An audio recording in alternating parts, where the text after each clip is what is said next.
My name is Elias. I'm a lighthouse keeper, but I'm not the last. He is. I arrived at St. Agnes Island lighthouse after the previous keeper, a man named Marcus, went missing. They found his logbook, but nothing else. The local authorities concluded he simply fell into the ocean. I was the new man on the job, a skeptic who believed in reason and science, not in the supernatural. I was cleaning the lantern room, dusting away decades of sea salt and grime, when I found the logbook. I opened it to a random page, and a chill went down my spine. The last entry was a crude sketch of a man's face. The eyes were scratched out, 2 frantic gorges into the paper. I flipped through the rest of the book and found the same drawing repeated over and over, sometimes faint, sometimes bold, sometimes in a frantic scribble, but always with the same eyes gouged out.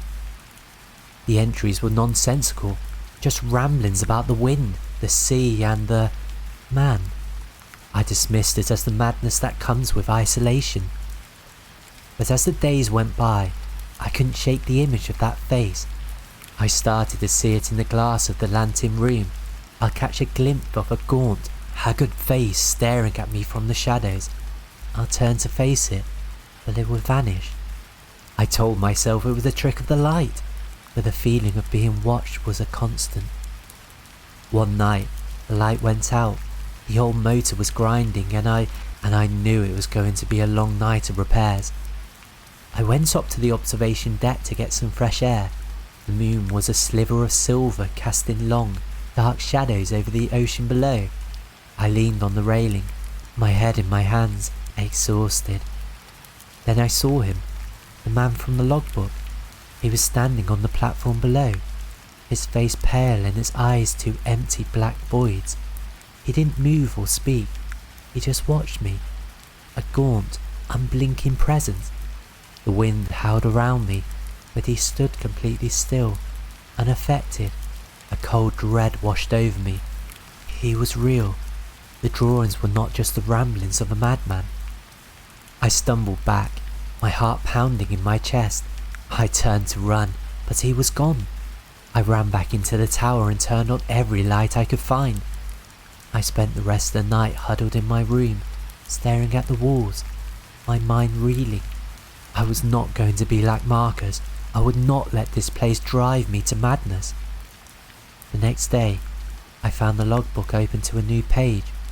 The same face was drawn, but this time, the eyes were gouged out with a knife. The page was torn and bloody. My blood. I looked at my hands, and there was a cut on my finger. I had no idea how it had gotten there. I started to see him more often. He would stand at the foot of the spiral staircase, waiting. He'd be on the roof, staring out at the ocean. I tried to talk to him, to yell at him, to tell him to leave, but he never responded. He just stood there, a silent, gaunt sentinel of the light. One night, I was watching the ocean when I saw something in the water. It was the same figure, but this time, it was a blurred, watery reflection. I looked up, and I saw my own face staring at me from the reflection of the glass. The reflection was smiling, and his eyes were completely black. I realized then what was happening. The figure was not a ghost, it was me. The man on the deck was a reflection of my own sanity, slowly fading away. Marcus hadn't fallen, he had become the ghost, a memory of the madness that becomes with the solitude of the lighthouse. He was trapped, an empty reflection of a man he once was. I'm writing in this logbook now. My hand is shaking, and my eyes feel like 2 empty holes. I can see him on the observation deck, and I know he's waiting. I can hear the wind howling, and I know what it's saying. It's time for the last watch. It's time to become the keeper of the lost souls. It's time to let the madness consume me.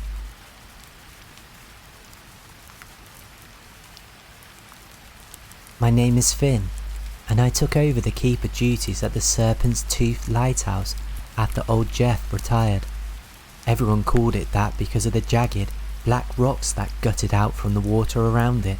like teeth waiting to tear into passing ships. It was a beautiful but treacherous stretch of coastline. Locals talked about its history, the countless wrecks, the unlucky vessels, but I'm a practical man. I believed in the power of the light, not old wives' tales. The first month was uneventful, just the roar of the ocean, the steady thump of the machinery, and the sweeping beam cutting through the night. Then, it started. A song. At first, I thought it was just the wind whistling through the tower's vents, but it was too melodic, too precise. A high, haunting tune that seemed to carry on the very air itself. A wordless lament that pulled at something deep inside me.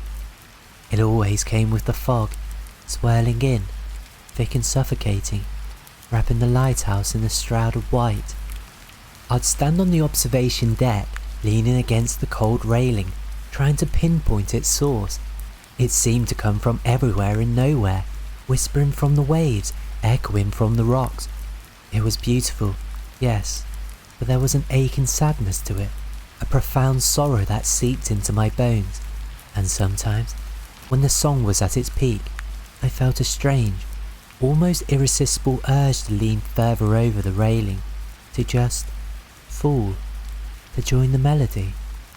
Then, one night, the fog was particularly dense.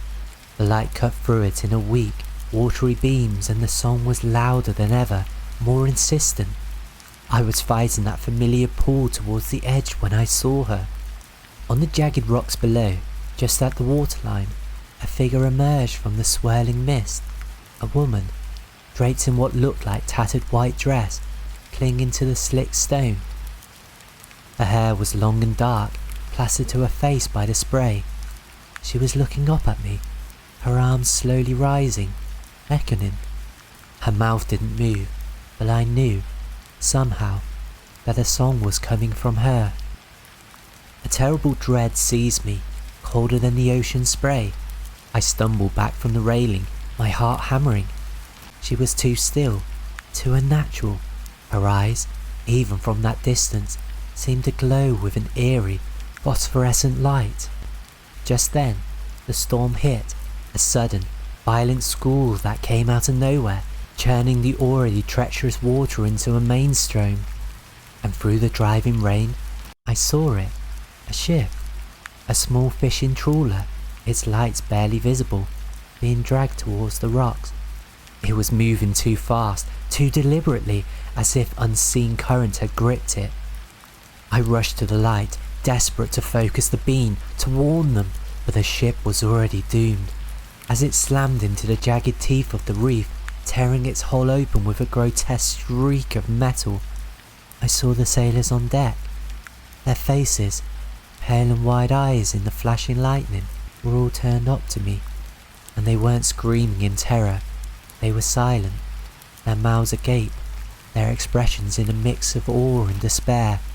It was as if they, too, had heard the song. The ship broke apart with a sickening crunch, swallowed by the raging sea. As the last piece disappeared beneath the waves, I looked back at the rocks. The woman in white was still there, unaffected by the storm, her tattered dress whipping around her. She looked up at me again, her glowing eyes locked onto mine, and a slow, terrible smile spread across her face. It wasn't a smile of welcome, or even triumph. It was a possessive, ancient smile. And in that very moment, as the last strains of the haunting melody faded with the storm, I understood. I wasn't just a keeper of the light, I was the keeper of her. The light didn't keep the ship safe from the rocks, it kept them from her. But tonight, it hadn't been enough, and she had shown me that I was trapped here, a silent witness, bound to her in her endless, hungry song. I am the light that guides them to their doom, and I can never leave. I hear her sometimes, even when there's no fog, a faint, lingering note on the wind, reminding me of my purpose.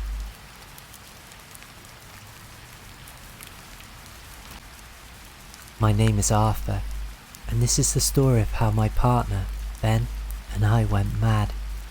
We were keepers at St. Jude's Spit Lighthouse, a lonely sentinel on a jagged outcrop 20 miles from the coast. 2 men, 6 months on, 6 months off. It was a good life, mostly. The rhythm of the waves, the solitude, the endless, unchanging horizon, until it changed. It started with the light itself. The massive Fresnel lens, a marvel of brass and polished glass, began to weep. A thick, black substance, like crude oil mixed with tar, oozed from the intricate facets. It left glistening trails down the inside of the lens, distorting the beam. "Probably just old grease," Bernard grumbled, ever the pragmatist. We spent a full day trying to clean it. We used every solvent, every brush, every rag we had. It was useless. The substance was impervious. It simply smeared, spreading further, a vicious, inky stain that defied all our efforts. By the next morning, it had actually grown, covering more of the lens than before. It seemed to expand from within, like a cancerous growth on the very heart of the light. At night, when the light was on, that's when the real horror began. The black substance, illuminated by the powerful beam, cast bizarre, shifting shadows on the curved walls of the lantern room. They weren't just shadows of the lens or the support. They moved, they stretched, they rivered, they wreathed. I saw them first, twisted, multi-limbed figures dancing in the peripheral of my vision, faces with too many eyes staring from the peripheral of the light, then dismissed it as the flicker, the strain of our eyes. "Isolation, Arthur," he'd say, "plays tricks on the mind." But Ben started seeing them too. I'd catch him staring, transfixed, at the shifting spectres on the wall, his brow furrowed in a mixture of fear and fascination. He grew quiet, spending hours in the lantern room, just watching the shadows wreath. He stopped taking his meals with me. One night, I went to relieve him for his sleep shift.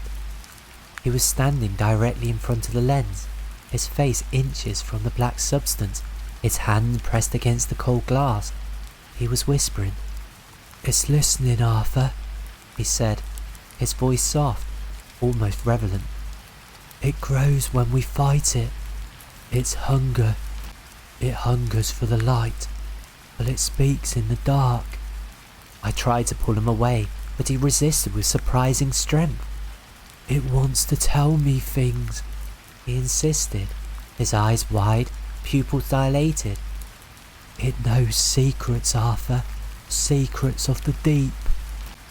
I managed to get him to bed, but he barely slept. He spent all his waking hours in the lantern room, talking to the black substance. He claimed it was a living entity, ancient and intelligent, trapped in the light, and that it had chosen him to communicate with. He believed it was feeding on the energy of the light itself, growing stronger with every pulse. My own sanity was fraying. The whispers from the walls were constant now, louder than ever. I saw the shadows too, every time I entered the lantern room. They mocked me, beckoned me. I was terrified but also morbidly curious. What was it telling Ben? The last entry in Ben's journal was dated 2 days before I found it. His handwriting had become almost indecipherable, scrawled with a manic intensity. It read, "It spoke a new truth tonight. The light is not enough.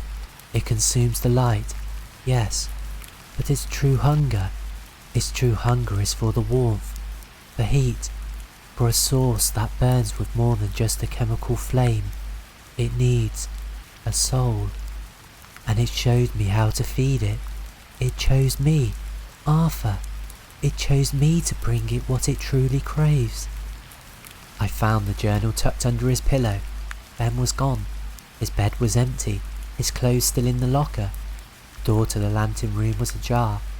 I went up slowly, my heart a frozen knot in my chest. The air in the lantern room was thick with a strange, sweet metallic smell. The light was off, total darkness. I fumbled for the emergency lamp, my hand shaking. When the weak beam cut through the gloom, I saw it. The entire Fesnel lens was now completely coated in a black substance. It pulsed with a dull, internal glow, a sickly crimson light illuminating from within. And at its very centre, suspended with vicious blackness, was a single, human eye. It was Ben's eye, wide open, staring out at the empty ocean.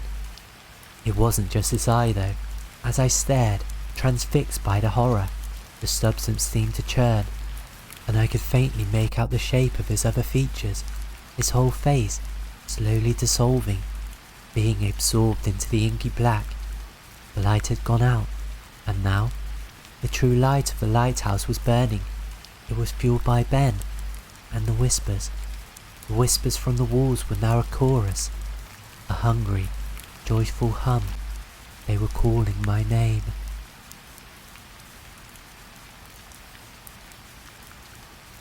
My name is Thomas, and I took the posting at the Blackwater Reef Lighthouse 6 months ago. It was supposed to be a reprieve, a chance to escape the noise and constant demands of the mainland. Just me, the vast expanse of the ocean, and the comforting sweep of the lighthouse.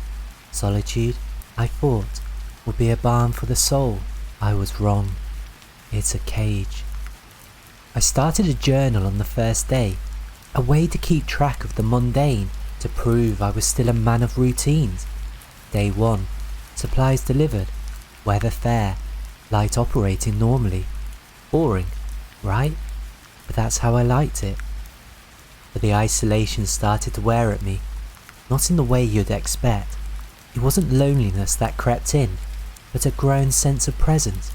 I started hearing things, faint whispers carried on the wind, just at the edge of hearing, not words, but a breathy, insistent murmur. I'd dismiss it as gulls, the wind whistling through the old iron, the creaking of the tower itself. Then the journal entries changed. Day 47, heard footsteps on the spiral staircase tonight, 3 distant thuds, then silence. Checked, found nothing. Must be the old timbers settling. Day 62, fog rolled in thick. Swore I saw a figure in the mist at the base of the lighthouse. Too tall, too still. Disappeared when the light swept over it. My eyes are playing tricks. The whispers grew louder. They started to sound like they were coming from inside the walls of the tower. A low, constant murmur that sometimes, just sometimes, formed into something almost recognizable. Names? My name. I'd stand there, straining to hear, my hand on the cold stone, feeling the faint vibration of the ancient structure. Day 89. The whispers are clearer now. They speak of the dark, of the deep. They speak of what the light keeps out. I don't like it. I don't like the things they show me in my sleep. I stopped sleeping well. I'd wake up in a cold sweat, images burned into my mind, drowned faces pressed against the lantern room glass, skeletal hands reaching from the churning water. I'd rush to the light, desperate to make sure it was still working, still doing its job, still keeping them at bay. Then came the storm. It was a monster, a true fury of wind and waves. The lighthouse shook with every impact, the glass of the lantern room rattling violently. I was securing everything, fighting against the gale, when I saw it.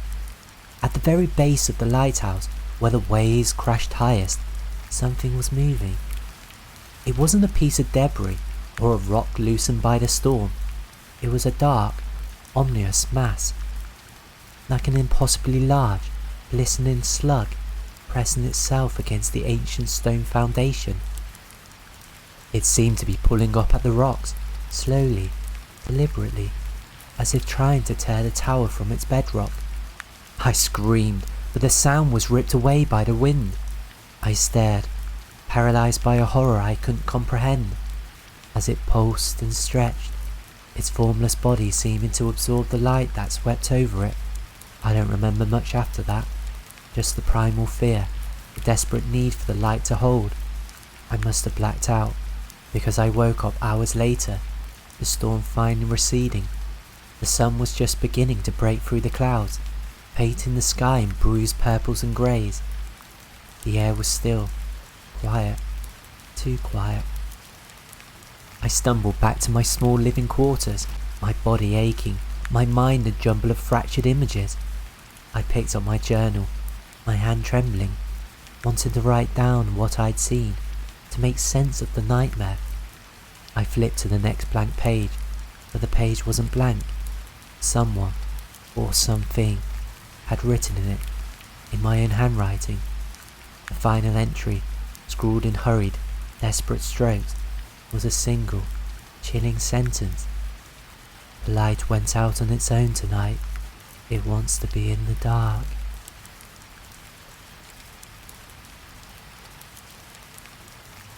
My name is James, and I took over the lighthouse on Serpent Isle after the last keeper vanished.